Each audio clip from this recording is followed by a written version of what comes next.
All right. Hey, everybody. Welcome to Atheist Jesus Reviews. I, of course, am your host, Atheist Jesus. That's right, everybody. I am doing my own show here. And sorry, everybody. There was a gag that I came up with this morning, and I've decided to back out immediately from it. Although I did have a couple of pretty good jokes uh, planned, but for the sake of good taste and for the audience, I'm just not going to do them at all. Hey, welcome back to Smirking Reviews. This is Rob. Talk about completely crumbling under the pressure of possible uh, pissing some people off. Um, but that's okay. We're here to talk about House of the Dragon. Look, okay, so I see Desiree here in the chat. So instead, all right, here's let, let's do it again. So honestly, the other thing is I kind of froze. I'm still getting back to doing this. I had practiced the jokes over and over again to get myself ready for it, and then I could. It was like the jokes just left me. The actual way to do it just kind of fell out of my brain. I had this set up and everything planned, and even for the life of me now, I can hear the punchlines, but I can't remember the setup. Um, but no, here it is. All right, so we're gonna do take two. All right, so hey everybody, welcome back to the channel. This is of course Atheist Jesus back to talk more stuff, and today we're talking about House of the Dragon. And on Atheist Jesus Reviews, what we like to do is decide whether or not your show walks on water or should it go to hell. But I'm just kidding because I'm Atheist Jesus. I don't believe in hell, unlike people like Marjorie Taylor Greene. But, anyway, also, speaking of Marjorie Taylor Greene, I was at Lauren Boebert's restaurant, and being Atheist Jesus, she was so happy to see me. And she's like, Atheist Jesus, can you please turn this water into wine? And I said, Lauren, I don't need to do miracles here. You're already doing a really good job at turning food into diarrhea. But see, they're not good. They're not good jokes now that I say them out loud. So anyway, we're talking House of the Dragon. We're talking House of the Dragon, Season 1, Episode 2. I, of course, am Rob, just some guy here talking on the internet.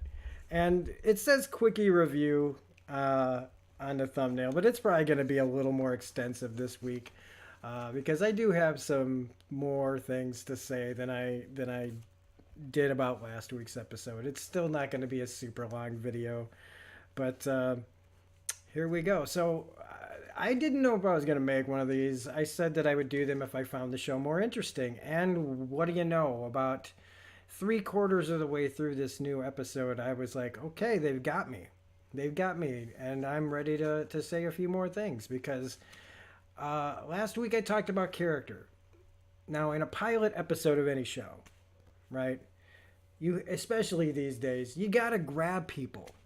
You can grab them with the plot, you can grab them with the concept, you can grab them with characters. Sometimes you can get all of them. You're looking at a really good show. But for me, I said, and I stand by it, that I just didn't find the characters to be that engaging, but that I fully expected to find as they went along, these characters would, as they opened up, it would become better. They would all become better and more interesting. Um, I, I'm kind of more interested in the characters now, but still nobody's really grabbing me. Still nobody's really grabbing me like the original series did.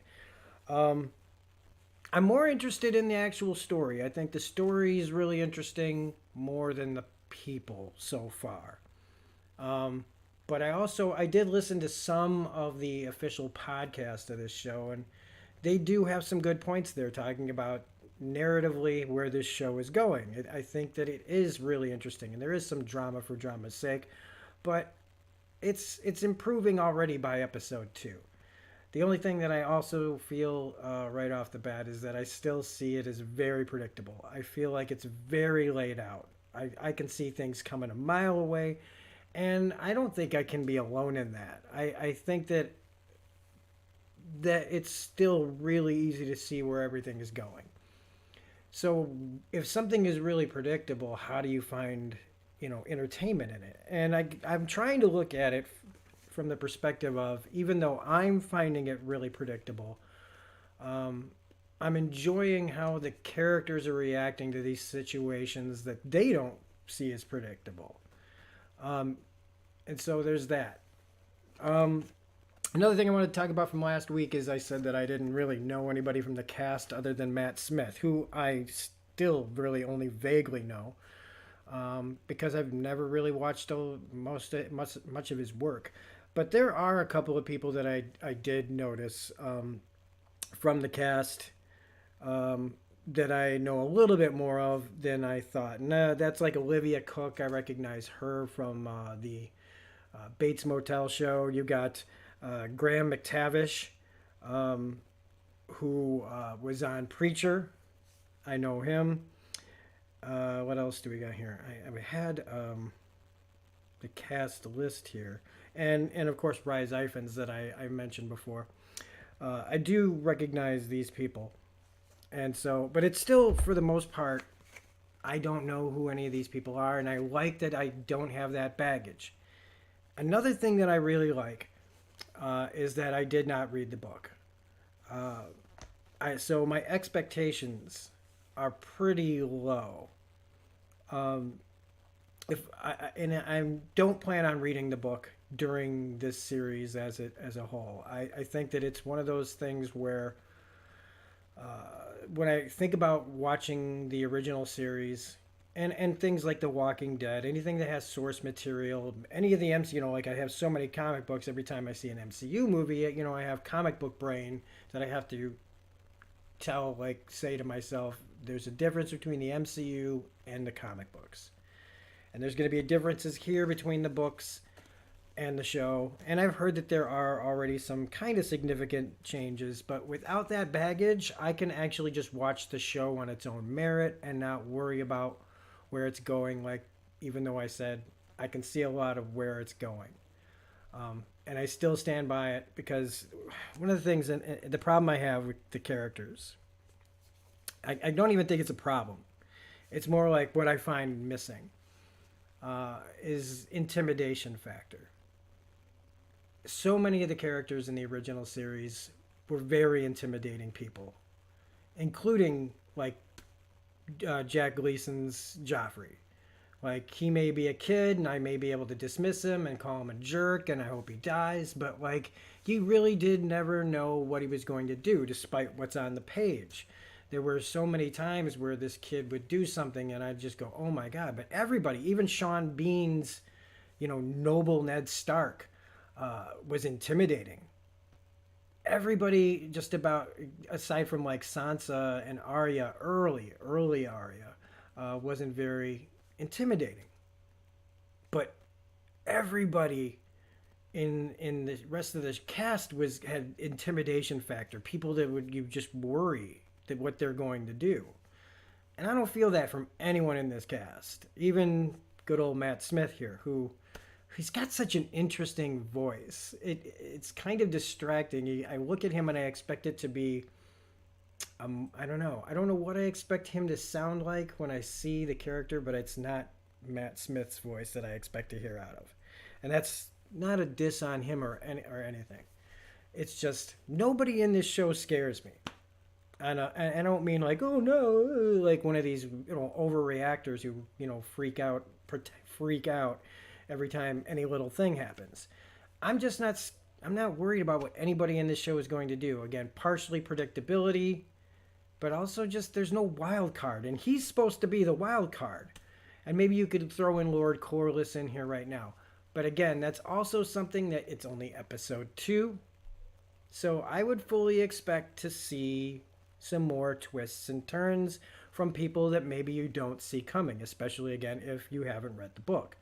So there could be plenty of things down the road that will surprise me, but so far, surface level, I'm not surprised at anything. And I mean, when you think about intimidation, right? They don't even have a Littlefinger on this show, and they don't. I don't mean that anybody can touch like characters like Littlefinger or Varys, but none of the small council outside of Otto really gives me anything other than they're just a bunch of old white guys that are just creepy and standing doing standard stuff. There's none of that. There's no good standout personalities that you don't just have to worry about the people, fighting amongst themselves, the royals fighting amongst themselves, but then you'd have to worry about every single person on that show had some kind of ulterior motive. And again, maybe they will, as time goes on, start to see more cracks and everything. But right now, I think what I'm not used to is the lack of like what feels like impending doom in the original series. And again, it's not really a fair, but I'm doing it anyway. Is that in the original Game of Thrones series, the Targaryens have been wiped out, and you got this drunken lout on the throne who took it, and nobody, the realm is basically held together by duct tape and loose loyalties, and people, are scheming everywhere, and so it's chaos. And at any point, you felt like everything could just fall apart. In this, we're seeing this more like there's things happening below the surface, but it's a much more ordered world. It's, like you got Viserys, who's, despite things that happen on the show, even like whether about his decision with his wife, and he says, "I love you."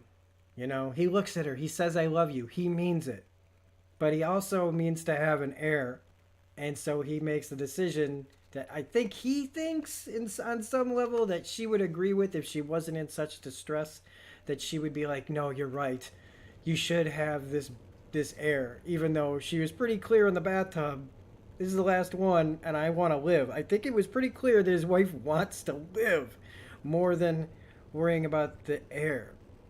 So she dies, and Viserys has these moments where you see the good king who's trying to do things right by in the world, instead of like what we had before with Baratheon, who was just whoring and eating and killing, and just, we see an even-tempered king, yet he's still at the end of the day going to do the things that a king has to do.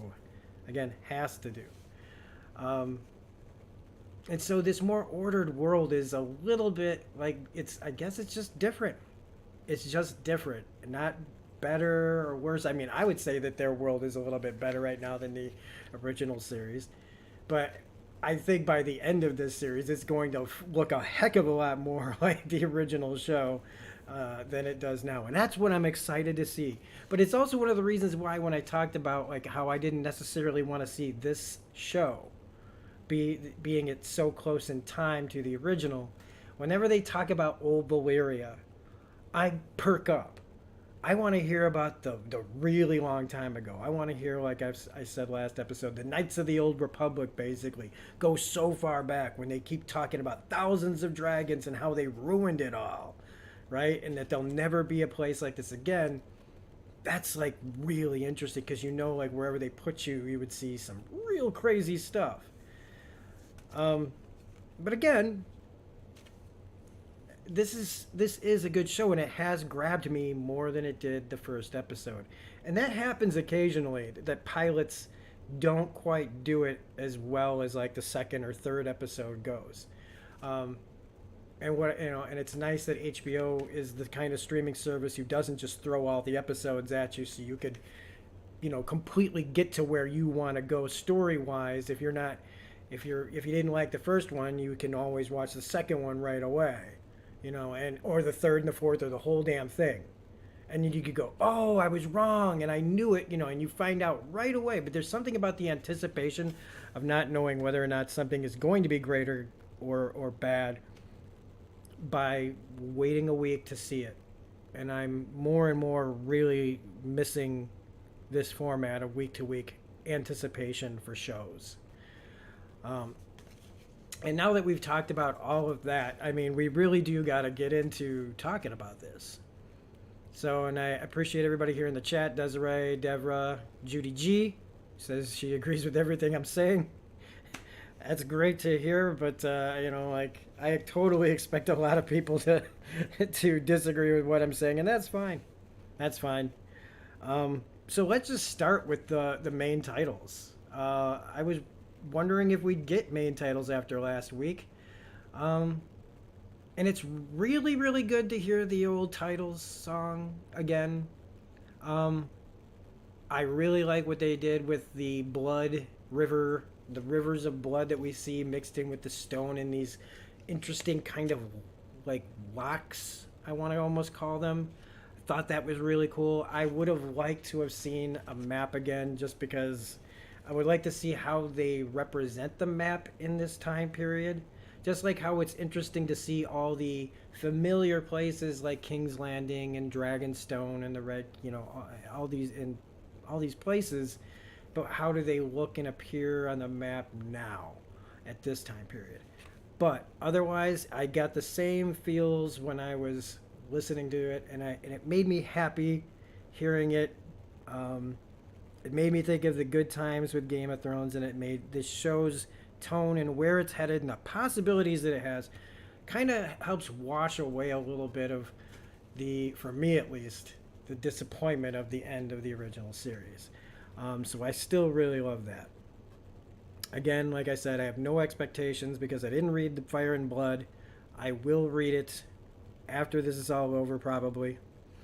Uh, First thing though, like, was the really striking visuals after the titles were over. I really loved the way the crabs eating people. It was just a really sharp image, just really really creepy. Great way to just come into this episode, dealing with this pirate threat with the crab feeders and stuff. This is the stuff that's really getting me excited about the show. Is this almost like what I would call a video game side quest to go take care of the pirates. Sometimes in your stories, the most interesting things are not the main things, but the little things that get you, that add to the story, add to character.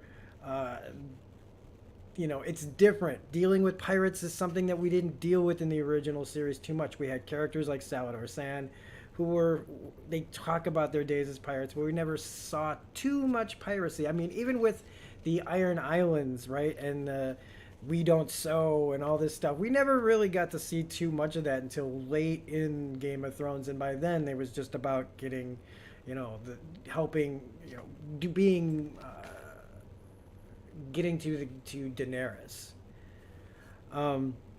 So I'm really excited what they're going to do with this, and the visuals of these people with the kind of messed up looking faces that almost feel like, I don't know, it's really really creepy, and that was an interesting and something that gets me excited for future episodes of this show.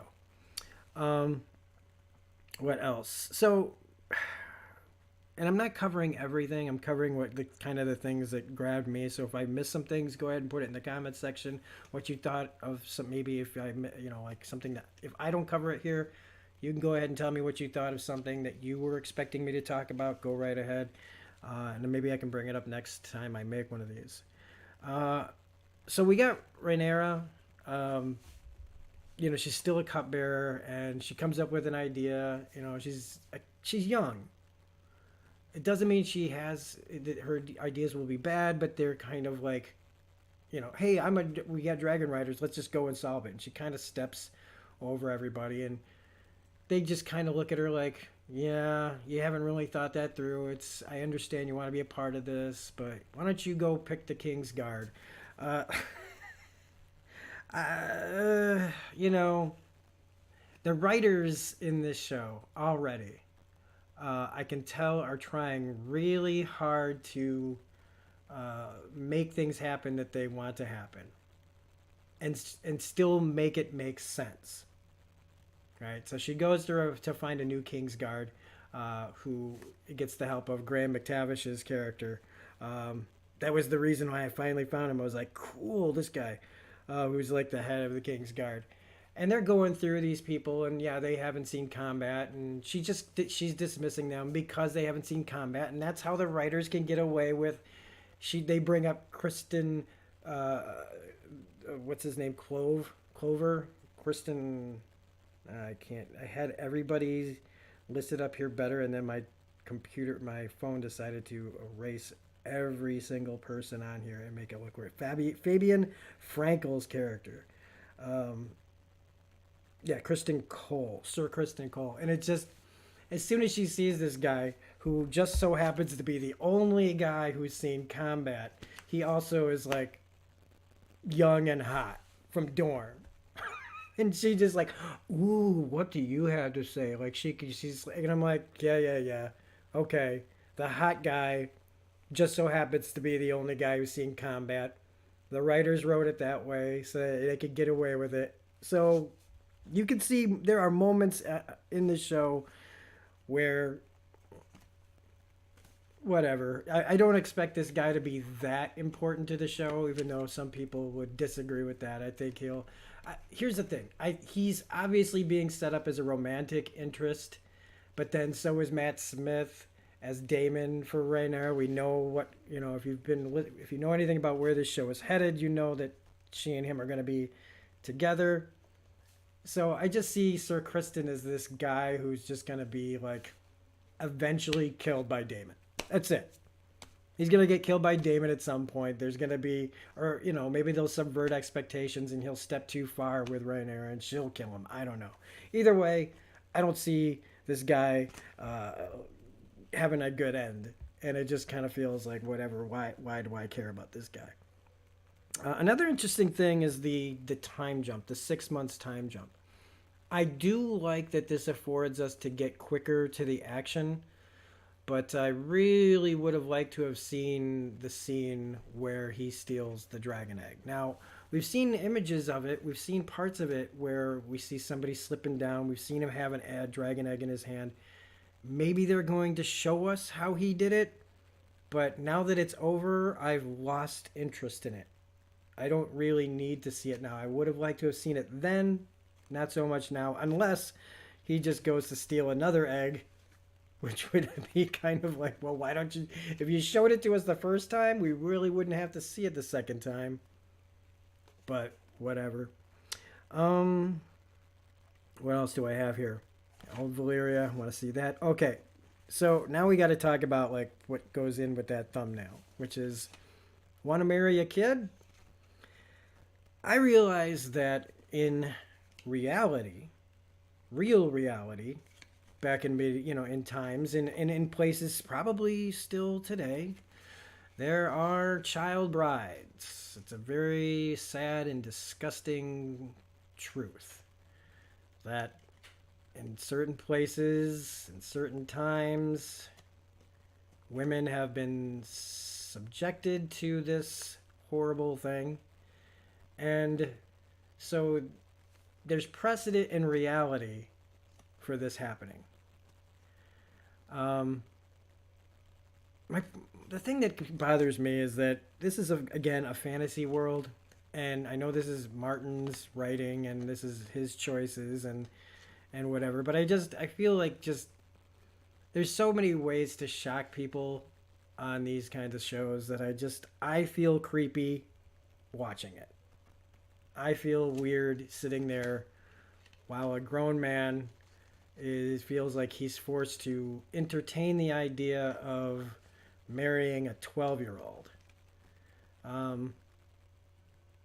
For good or for bad, any excuse they put up for it. She's got the same blood as you. She would have a strong claim, blah, blah, blah. I just wish that they didn't always have to make it the most creepy way possible to get a kid. And she's 12.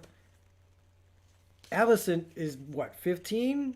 So that's not much better. So it's like picking the less creepy situation. And again, the writers, right, to their credit, they're trying to make Viserys as non creepy in a creepy situation as possible. They are working overtime to make sure, and I'm sure that this is not lost on Patty Considine, who plays Viserys, that this is happening. You know, that this is, people are going to watch this. And he's like, man, I'm got to be the guy who's standing next to a child and talking about the realities of what happens if I marry you. Oh, what your father made you say this, and what your mom make you say. Oh, I don't have to bed you till you're 14. Just 14. Oh, 14. Oh, difference between 12 and 14. It's just, I just wish that we could lose some of the extra creepiness. Incest was hard enough to deal with in the original show. And at least in the original show, they made it very clear from the outset of how everyone in the realm views this. You know, Jamie Lannister and God, what the hell is her name? How could I forget the like most one of the most evil characters' names in all of freaking Westeros? Jamie and Tyrion and what the hell is her name? They at least made it clear that they if they were found out, they were dead. They were going to die, and you know, and anybody who knew, you know, like there was that threat all the time. Bran gets thrown out a freaking window because of it. You know, they handled it really, you know, the way it needed to if you're going to have it in there. And so I just it didn't really help later to me when he's like, all right, I'm getting married, and you see Orlis, right? Lord Corliss, he's sitting there already like, all right, Cersei Lannister. Thank you, Rena. How could you forget Cersei Lannister, Rob? Mostly because I'm really nervous still, everybody. Every time I press play on one of these things, especially live, I still get the major butterflies in my stomach and lose my place and lose my train of thought. Just like at the beginning of this when I was going to do the big atheist Jesus bit. It all fell apart when I pressed play.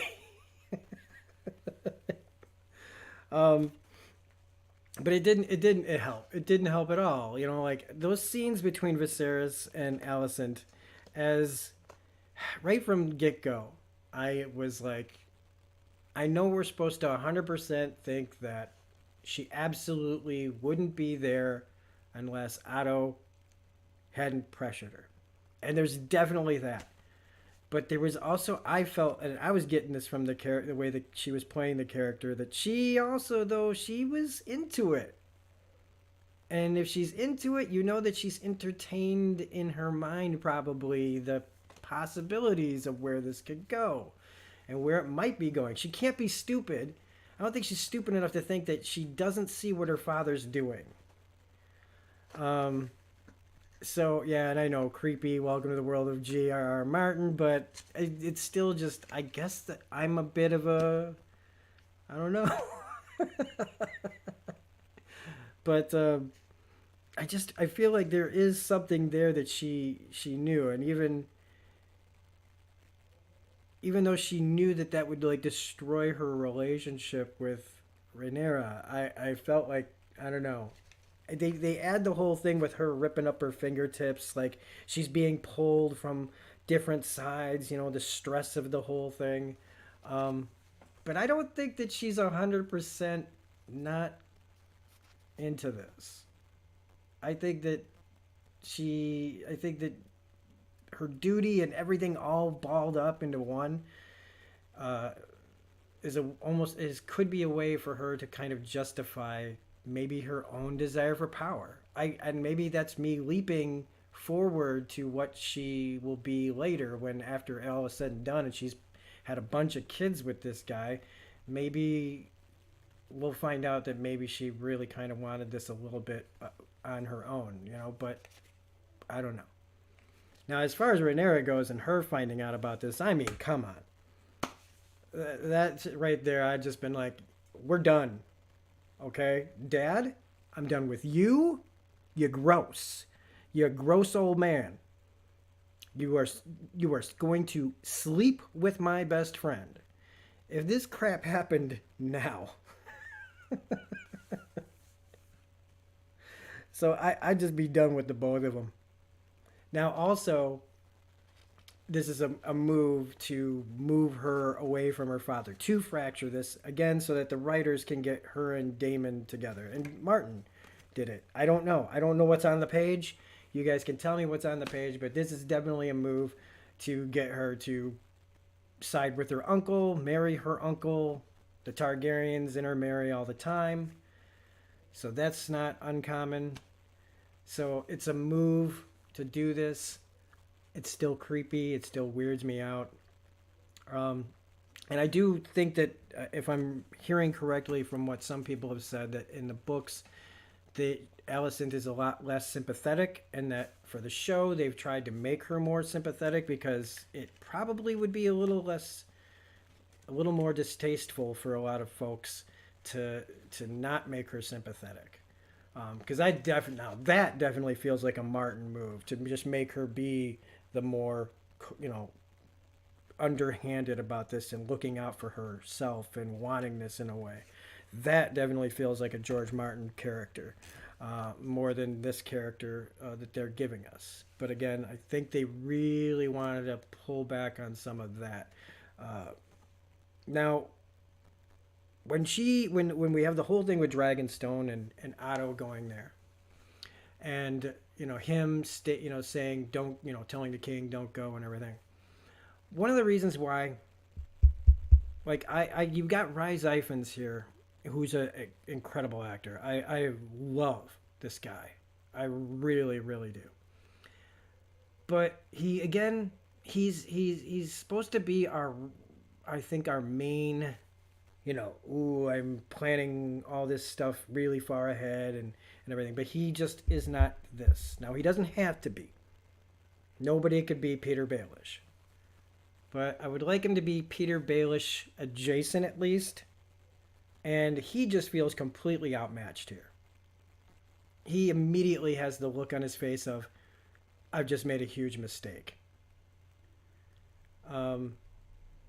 And that they could all, he just puts the swords away and he's probably going to go back to back to King's Landing like, I think we're going to probably have to go in with those guys, with any army we can get and get them out of there, burn them out like a tick.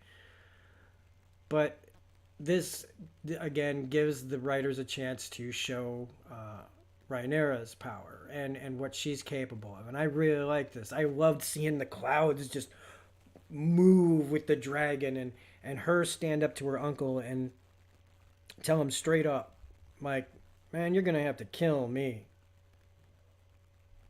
And this kind of little dance that they do where he respects her, she respects him, they like each other as people, and her just coming at him like, look, I know why you're doing this. And I like that he backs down. I like that he just tosses the egg at her. I like that he thinks I feel like he thinks he's more intimidating than he really is. He's supposed to be the wild card, but I'm not seeing it yet. But I do like their dynamic, and I do think that they are really prepping them for a real power couple to be actual threat to the rest of them. Which I think is funny with Viserys talking to Rhaenyra about, strengthening their side of things. That you're my heir, and I'm going to have all these kids as just to strengthen that. You're still going to be the heir, but all this other stuff and how that's all going to change as soon as it's like he didn't see that part of it coming. That once he says, hey, I'm going to marry your friend.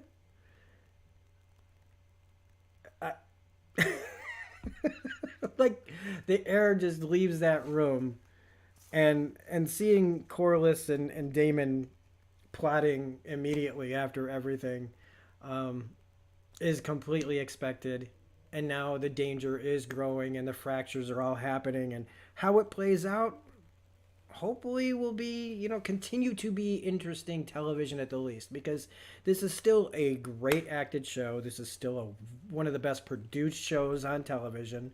Visually, they spare no expense. This place, the places that they take us, and the costumes and everything, it's all really, really, really good. And we may not have shows like Better Call Saul now anymore. These really well written character pieces that have really relatable characters and things. But this is a nice filling the void kind of. I don't know. It's entertaining at least, and I think it will continue to be so. Um, Whether or not it'll be able to stick any kind of landing unlike the original show, we'll find out. And it's not that big a deal. I don't think this show is gonna ever reach those heights that the original did, but it's still a bit of a good time. So anyway, that's all I got for today. I did speak a lot longer. Hopefully, this wasn't a complete waste of anybody's time. But again, I always get a little bit better as I go along. As this, it's again, the more you get of the story, the more there'll be to say, and the more things I hope to change. I like to see my own changes as a show goes on, whether for good or for bad. I like to see everybody else's opinions, whether they go up or down, as long as they're fair, and not just because there's different fandoms for this show. There are many fandoms within the fandom of this show. Not all of them are good. Not all of them are bad. So anyway. Thanks for watching, everybody. We will be, once I get my editing software back, I will be getting to more produced videos again, instead of just live streams. But for now, this is what we're doing. There will be a comic book video coming up in the next day or two, depending on how much time I have. Because I also spent a full day at work, so there's also that going on. So thanks for watching, everybody. I really appreciate it. And I'll see you on the next video.